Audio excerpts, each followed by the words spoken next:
So here we go, let's have a look at this.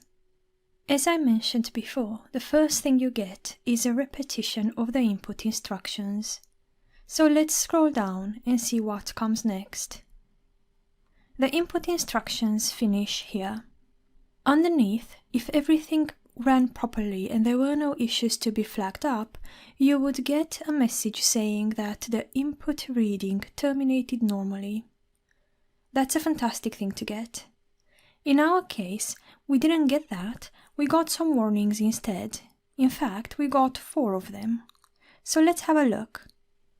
The first 2 warnings say that the input line exceeded 90 characters and therefore some input may be truncated. So this happened on 2 occasions. And underneath you can see that they actually highlight which bits in our input instructions fell in this category. In this case, the 2 bits that were actually flagged up as problematic were bits that came in the title command, so we don't have to worry about it. The next 2 warnings refer to missing data, so cases with missing data on X variables, and cases with missing on all variables except for those that were flagged here above. So in total we had 27 plus 1, 28 people who were excluded from the current analysis because of their missing data. Let's scroll down further and see what else we've got. The next bit of the output is titled Summary of Analysis. So I would say, how about you read through this section and see if you can figure out on your own what it is that each of these numbers represent. Also have a look at these variables here. Well done if you had a go. So the first number here tells us that there was a single group of people in our sample. This was not a multiple group analysis. The second number says that we had 1,102 participants in our study.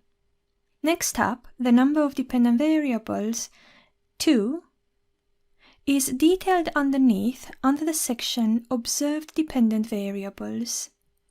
And these are perceived parenting competence and child externalizing problems. So you see here that even though perceived parenting competence, which we consider to be a mediator, and which quite often we conceptualize as some kind of intermediary predictor, is listed here as a dependent variable. This is important.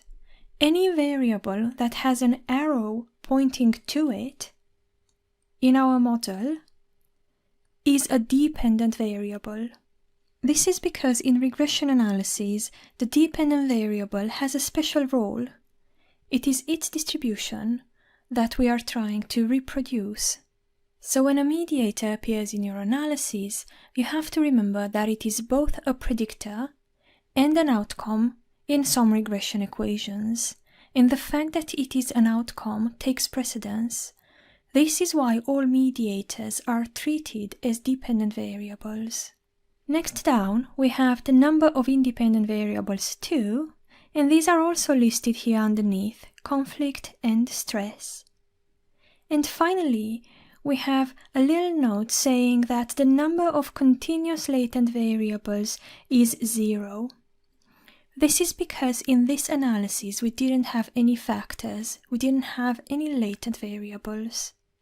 Also within the Summary of Analysis section, we are told that the estimator for this model is ML, which stands for Maximum Likelihood.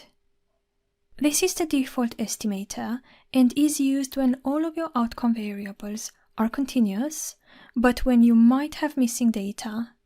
There's also an assumption that your dependent variables have a normal distribution. If they don't, you will want to use a different estimator called MLR, Robust Maximum Likelihood. But you don't have to worry about it now because we will talk about it in a further video. So let's keep scrolling down to see what else it is we get. The next chunk of information is encapsulated here. Summary of data and covariance coverage of data. The first bit here says number of missing data patterns, 3. There are 3 ways in which missing data existed in our sample. The first pattern of missing data always represents cases with complete data on all variables. And beyond that, we had 2 other ways of missing data. You can find further details about which variables had missing on them if, in the output section of the input instructions, we were to also include the command patterns. Underneath, you get this information called covariance coverage of data. And you get this little bit here, which is extremely important. Minimum covariance coverage value, 10%. What this warning here says is that if there is any pair of variables for which you have data from less than 10% of your sample, the model will not converge. So let me come back to this in a second after we explain the table underneath. This table underneath talks about the proportion of data present. It represents the covariance coverage matrix. So, for example, this number here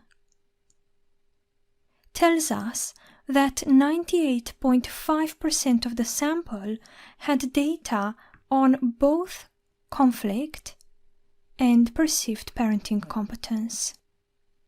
So if you look back at that warning, if any of these numbers were to drop below 0.10, which is 10% of the sample with data on that specific pair of variables, the model would not converge. So if you have such patchy data, you might have big problems. Having said that, there is a way in which you can override that manually. You can find the command for this in a list of summary of commands at the end of the Mplus user guide. Underneath this, you get the univariate sample statistics. This appears in this table here. This table produces all sorts of descriptive information, such as the sample size for each of your variables, the mean and the variance for each variable, skewness and kurtosis, and so on and so forth. I strongly advise that you will have looked at this stuff before you come to Mplus, in the software that you use to manage your data. Mplus is not a data management software, it is a data analysis software. So these things should have already been done and dusted before you get to this point. Having said this, it is useful to have it here as well, as sometimes you just need to have a quick glance at some of the things. Now let's scroll down further. Underneath this, you get this line here. This line is extremely important and should make you very happy. The model estimation terminated normally. This means you didn't have any errors, and you didn't have any warnings produced in regard to your model. So there are 2 places in your output file where you could get warnings. One is underneath the repetition of the input instructions, and those warnings or errors will refer to how you have inputted the code, or perhaps how you've linked the data. The second place is right here. And this is the point where the warnings and errors are with respect to the analysis itself. Now underneath this, we get to the model fit information section. So I've copied it on the next page so we can see all the fit criteria in one go.